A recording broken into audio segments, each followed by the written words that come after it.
Então, pessoal, todos bem? Sejam todos novamente bem-vindos. Hoje é dia 1º de fevereiro. Não sei exatamente quando você vai assistir esse vídeo, mas hoje, nesse caso, eu preciso te dizer que no mês de janeiro, nesse canal, nós tivemos vídeos todos os dias. Vídeos de análise de provas, vídeos de análise de concursos, editais, perspectivas de prova, vídeos sobre conteúdos jurídicos, vídeos sobre construção de peças, vídeos sobre análises de jurisprudência, ou seja, tudo voltado a uma preparação eficaz para os concursos da advocacia pública.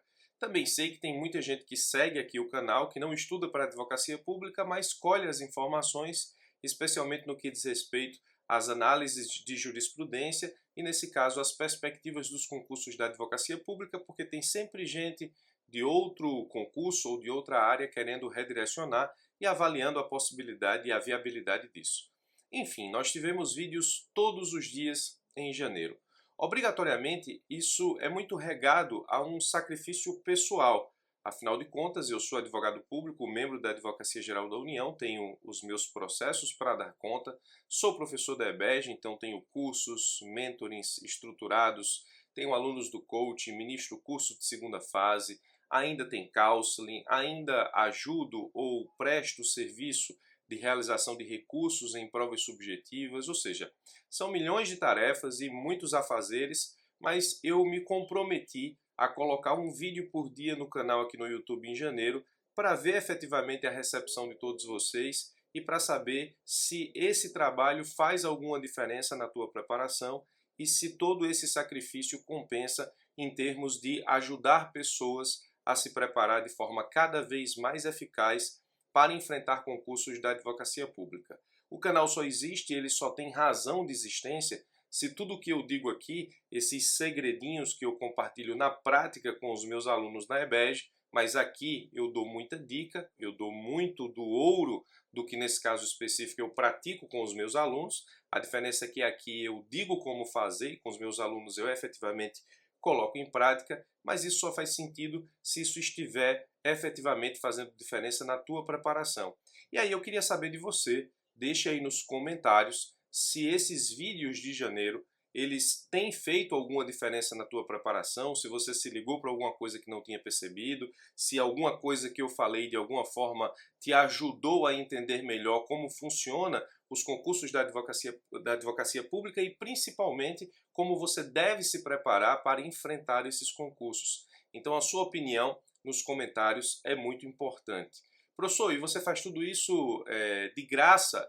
Na verdade, existe uma forma de compartilhamento de vídeo aqui, onde o YouTube sai colocando anúncios no vídeo. Isso existe meio que de forma automática e esses anúncios eles acabam permitindo com que o vídeo alcance mais pessoas. O algoritmo do YouTube, nesse caso, tende a mostrar para mais pessoas os vídeos com anúncios. Então eu peço desculpas por esses anúncios que aparecem no meio do vídeo, mas é para que o engajamento do vídeo seja maior.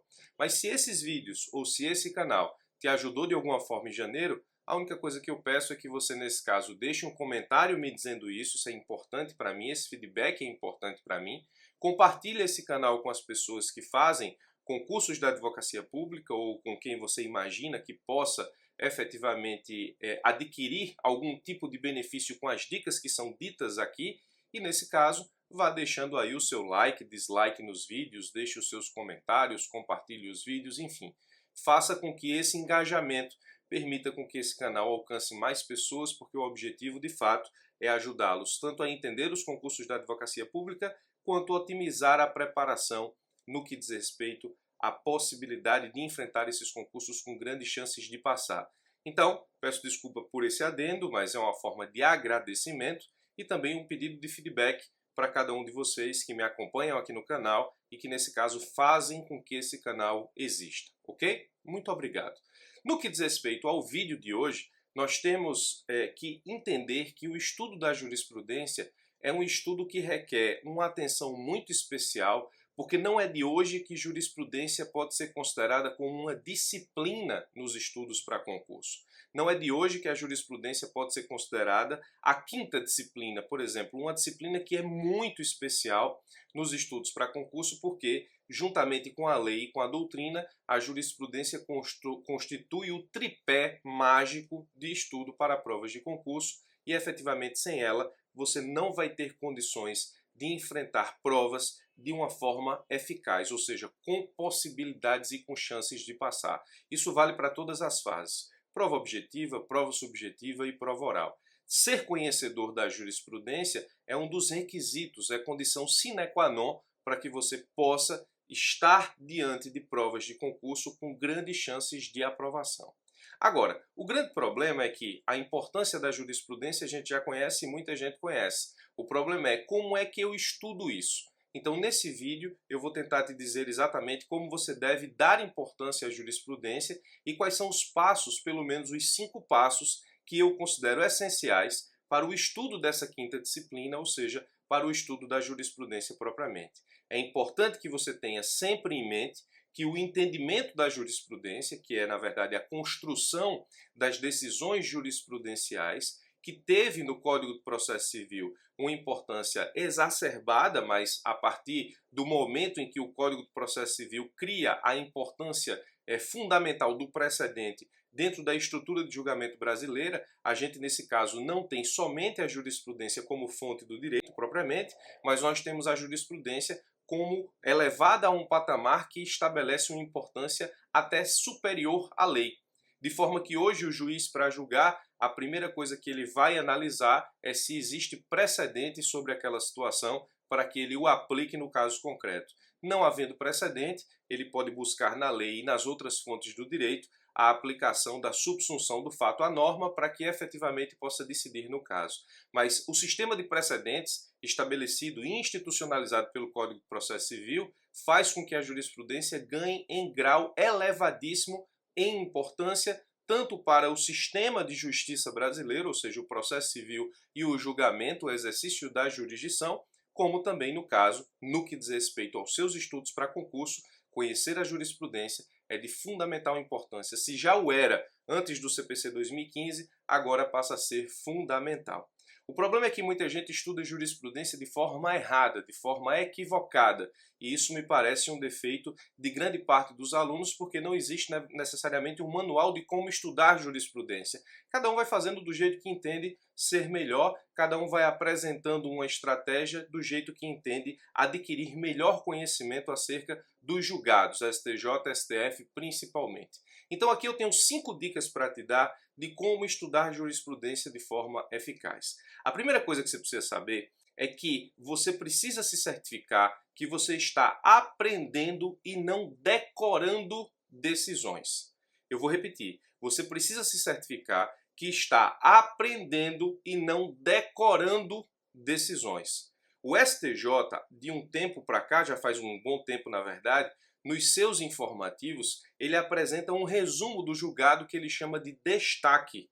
Isso é muito bom porque você tem o acesso à principal informação de cada julgado de forma muito imediata, mas por um outro lado, esse destaque acaba criando um exército de decoradores de jurisprudência e não de entendedores dos julgados. Então você precisa entender efetivamente que estudar jurisprudência não é decorar destaques. Você precisa entender como se deu de forma mínima a construção do entendimento jurisprudencial, ou seja, quais foram os argumentos jurídicos concatenados pelo tribunal, pelos seus membros, para a construção da tese vencedora, seja por maioria, seja, nesse caso, de forma unânime. Você precisa entender como se deu essa construção, como se deu esse argumento, quais foram os princípios, quais foram as normas, quais foram os valores que concatenaram o entendimento daquele tribunal para a construção daquela jurisprudência.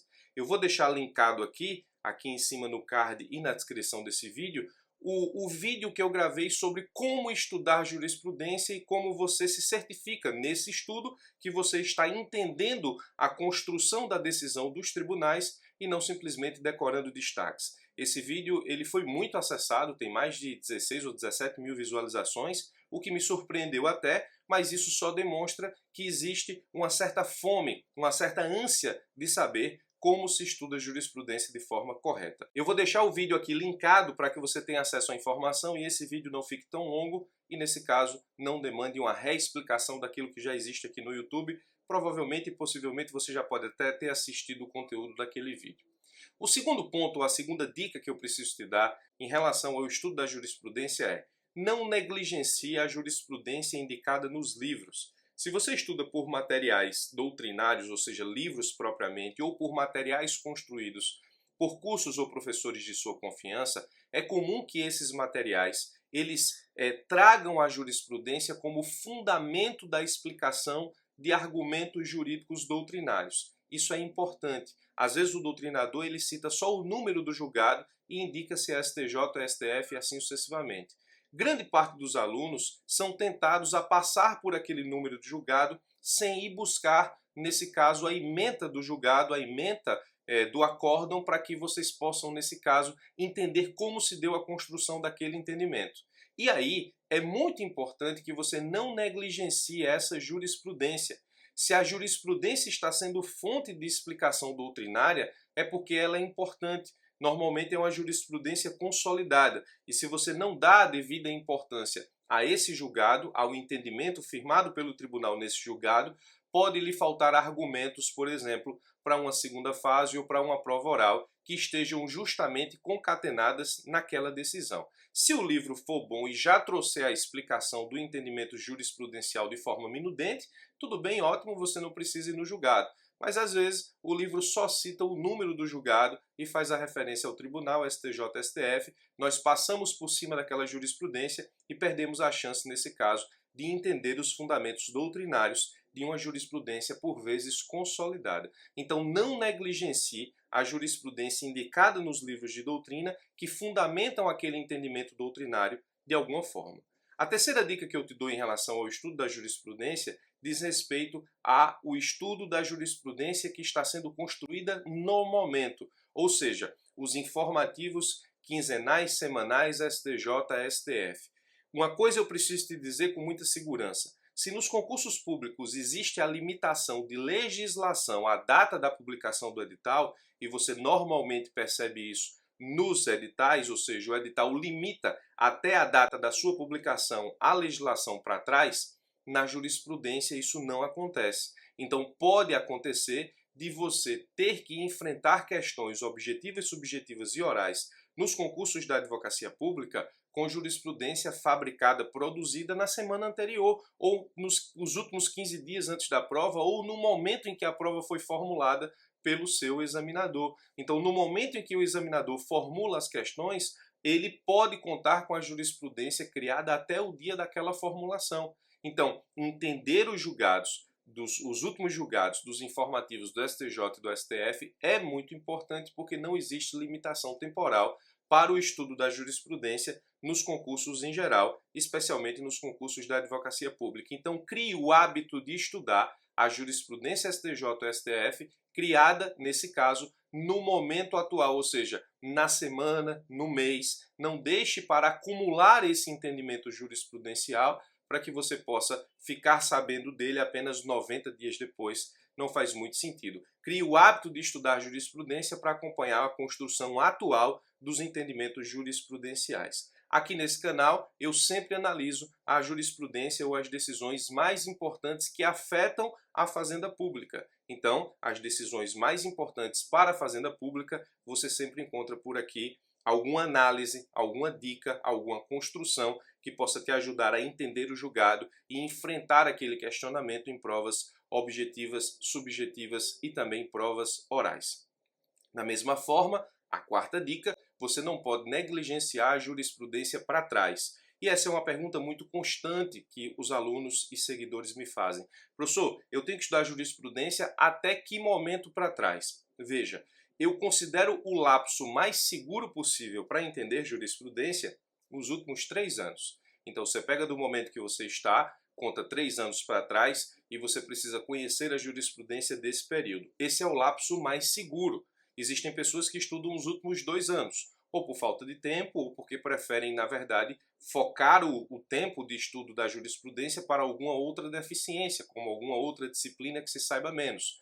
Tudo bem. O lapso mais seguro, na minha opinião, são os últimos 3 anos, mas tem muita gente que estuda somente os últimos 2 e se dá bem. Tudo vai depender efetivamente do que acontece na prova. A verdade é que, quanto maior o lapso para trás de jurisprudência você estuda, menos a possibilidade de ser surpreendido com alguma decisão na prova que você não conheça. Então, eu sempre tento implementar com os meus alunos aqui um estudo de jurisprudência dos últimos 3 anos. E a última dica, para esse vídeo também não ficar muito longo, no que diz respeito ao estudo da jurisprudência, é específica para os concursos da advocacia pública. Se você intenta fazer concursos da advocacia pública, coloque uma coisa na sua cabeça. Você precisa separar a jurisprudência própria da Fazenda. O que é jurisprudência própria da Fazenda? E aí eu vou te dizer. Tudo que envolve decisões que estejam concatenadas nas disciplinas constitucional, administrativo, processo civil e tributário, que envolvam a administração pública, porque a administração pública, nesse caso específico, é representada pela Procuradoria, ou a representação se dá por meio da advocacia pública, ou tudo que envolva necessariamente os entes que estão dentro do conceito de fazenda pública, especialmente as decisões de processo civil, que tratam da atuação da fazenda no processo, você precisa saber, e para esse ponto não existe lapso temporal. Se a jurisprudência tiver 10 anos para trás, mas ela for condizente à advocacia pública, ao poder público, você precisa conhecê-la se ela ainda estiver vigente. Essa decisão é importante para a Fazenda, não existe lapso temporal para o seu conhecimento. Então, constitucional, administrativo, processo civil, tributário que envolva administração pública ou fazenda pública, você precisa conhecer, não obstante o momento em que essa decisão foi definida pelo tribunal, se aquela jurisprudência ainda é aplicável, se ela ainda é atual, você precisa conhecer. E aí você vai se deparar com um conjunto de decisões que firmam teses favoráveis e teses desfavoráveis à fazenda pública, e você pode simplesmente estabelecer no seu material um conjunto de teses favoráveis e um conjunto de teses desfavoráveis. Eu tenho preparado um livro sobre teses favoráveis e teses desfavoráveis em relação à fazenda pública, juntamente com um curso. Quando esse projeto estiver em vias de ser efetivamente lançado, eu informo a todos os senhores para que os interessados possam me acompanhar nas análises de jurisprudência com teses favoráveis e desfavoráveis à fazenda e como isso pode cair na tua prova objetiva, subjetiva e oral e, principalmente, como você deve responder diante do questionamento do examinador acerca dessas decisões com teses que muitas vezes são a favor da fazenda e muitas vezes são contrárias aos seus interesses. Então, professor, como é que você estuda jurisprudência ou como é que você indica com que os seus alunos estudem jurisprudência? Dessa forma, certificando-se que você está aprendendo jurisprudência, não negligenciando a jurisprudência dos livros, estudando sempre a jurisprudência atual, sem criar atrasos importantes, porque não há lapso temporal para a cobrança de jurisprudência nos concursos. Você precisa ter um lapso de estudo de pelo menos 3 ou 2 anos para trás. No caso, 3 anos é mais seguro, 2 anos é admissível, mas não tão seguro quanto os 3. E você precisa construir, nesse caso, o seu entendimento acerca da jurisprudência própria da fazenda pública, com teses favoráveis e desfavoráveis, especialmente nas disciplinas constitucional, administrativo, processo civil e tributário, que constituem, ao final e ao cabo, o núcleo duro da advocacia pública. Esse é o estudo de jurisprudência mais eficaz que eu conheço nos 10 anos em que eu ensino, ministro e acompanho pessoas para os concursos da advocacia pública. Ok? Esse vídeo já está longo demais, a gente conversa em uma outra oportunidade. Eu sou o Birajara Casado, se você quiser continuar acompanhando vídeos como esse, se inscreve no canal, clica no sino que tem aqui embaixo. Todas as vezes que eu subir conteúdo novo, você vai ser notificado por e-mail e também pelo celular, de forma automática pelo YouTube, tá bom? Forte abraço e até os nossos próximos vídeos.